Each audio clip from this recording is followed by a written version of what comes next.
जय हिंद। कैसे हैं आप सभी। यूपीपीसीएस प्री एग्जाम 2024 का जो हुआ उसके क्वेश्चंस पेपर को आप देखेंगे तो करंट अफेयर्स के बहुत सारे क्वेश्चंस स्टेटमेंट बेस्ड थे और उसमें से काफ़ी सारे ऐसे क्वेश्चंस थे जो पूरी तरीके से आप पहली बार ऐसा देखेंगे कि दो स्टेटमेंट दिया जा रहा है, उस एक स्टेटमेंट में डेट दे दी जा रही है कि 12 फरवरी 2024 को ये नई एयरलाइन की शुरुआत हुई, 12 फरवरी 2024 या 13 फरवरी 2024 को ये उद्घाटन हुआ।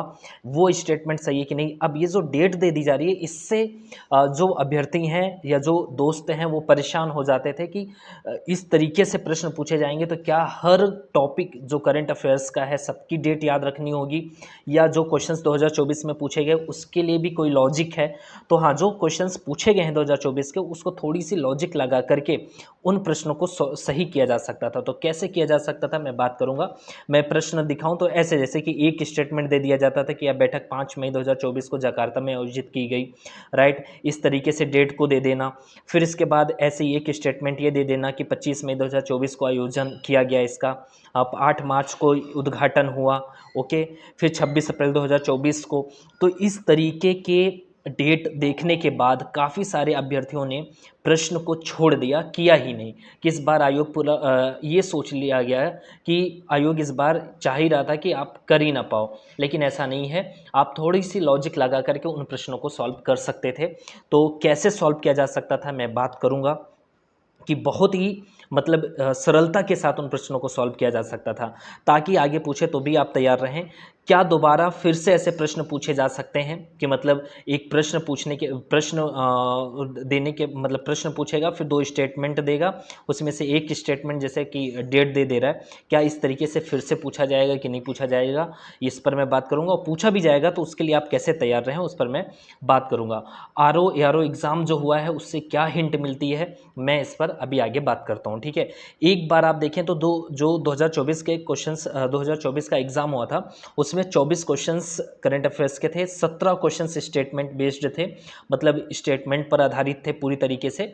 तो और 4 क्वेश्चंस मिलाने के लिए थे। एक क्वेश्चंस ऐसा था कि जैसे कि हर बार 2024 से पहले पूछ लेता था कि मान ऐसे ही सीधा पूछता था कि कांस फिल्म पुरस्कार कौन जीता, 4 ऑप्शन दे देता था, आप फट से किसी एक को टिक करते थे, आगे बढ़ जाते थे। लेकिन इस बार सिर्फ एक ही क्वेश्चन इसमें से एक ही क्वेश्चन ऐसा बने हैं। 17 क्वेश्चन स्टेटमेंट बेस्ड पे थे, 4 क्वेश्चन मिलाने के लिए दिया था, मैच करने के लिए, और 2 क्वेश्चन दिवस पर था कि अंतर्राष्ट्रीय दिवस या राष्ट्रीय दिवस ऐसे।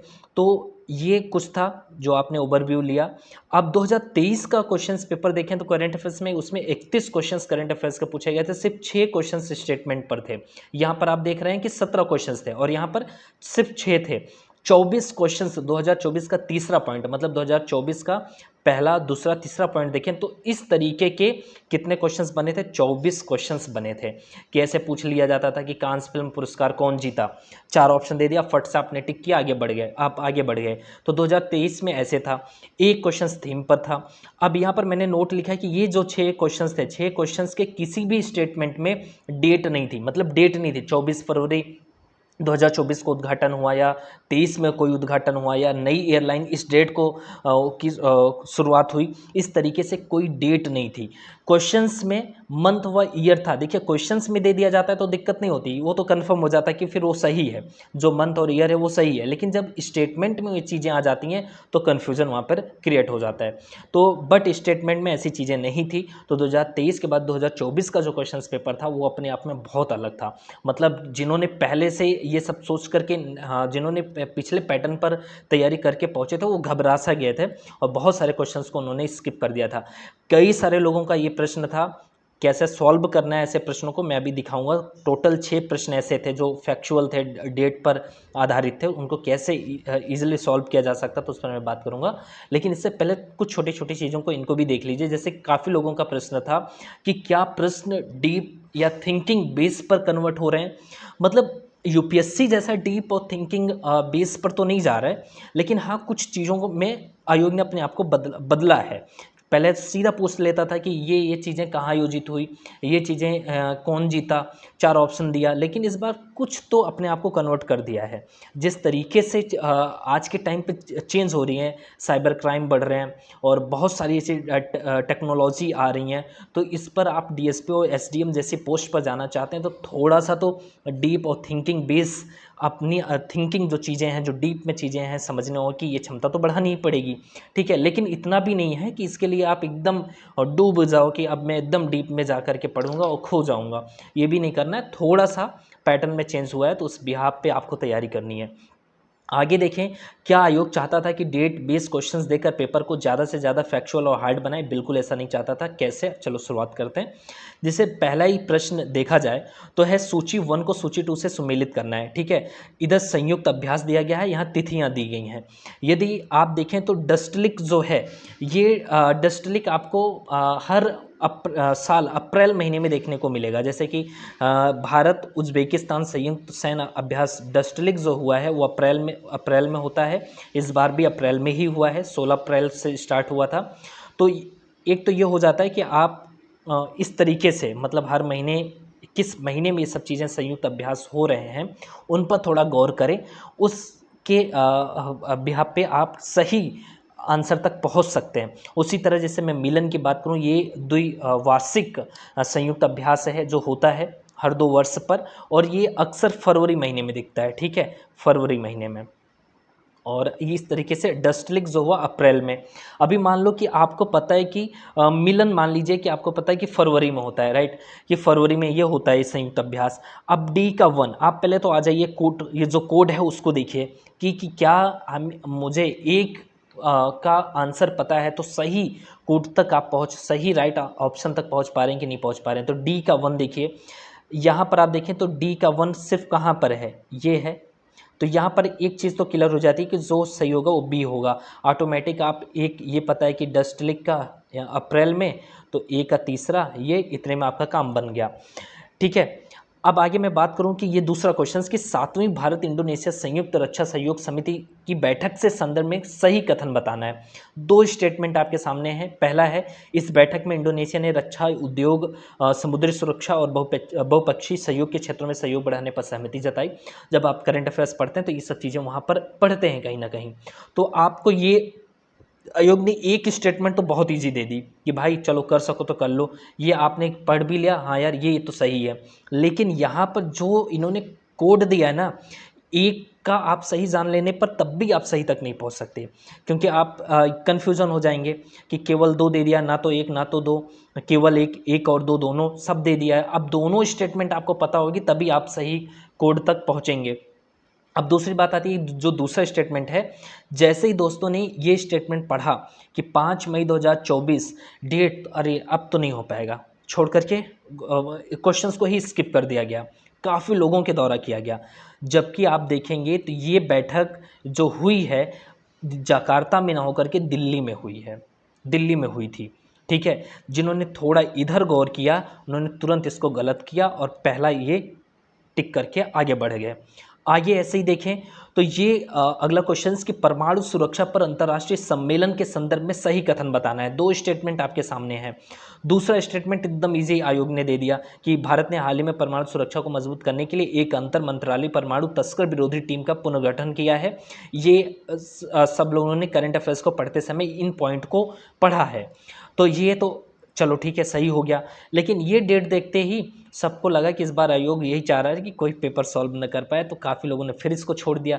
जबकि ये स्टेटमेंट पढ़िए तो क्या है, यह सम्मेलन 25 मई 2024 को आयोजित किया गया था। मतलब पढ़ने के बाद ये मालूम पड़ रहा है कि ये सम्मेलन सिर्फ एक दिन 25 मई 2024 को आयोजित हुआ था, जबकि यह सम्मेलन जब होता है तो एक दिन ना होकर के कम से कम इसकी जो बैठक होती है वो 3 से 4 दिनों की होती है। तो यहाँ पर पढ़ने पर ही लग जा रहा था कि ये स्टेटमेंट गलत है, थोड़ा सा सोच लेते तो काम हो जाता। तो यहाँ पर जो सही है वो एक है, पहला, दूसरा है, राइट, समझ रहे हैं इस बात को। इसके बाद आगे बढ़ें तो फिर से अब क्वेश्चंस है कि कोहिमा शांति स्मारक और इको पार्क के संदर्भ में निम्नलिखित में से कौन सा कथन सही है। 2 स्टेटमेंट फिर से है। दूसरा स्टेटमेंट, पहले फैक्चुअल से पहले हम इसको देख लेते हैं। इसे दक्षिण कोरिया द्वारा विकसित किया जाएगा, मतलब इस इको पार्क को दक्षिण कोरिया द्वारा विकसित किया जाएगा। तो ये स्टेटमेंट गलत है, क्योंकि दक्षिण कोरिया नहीं, जापान।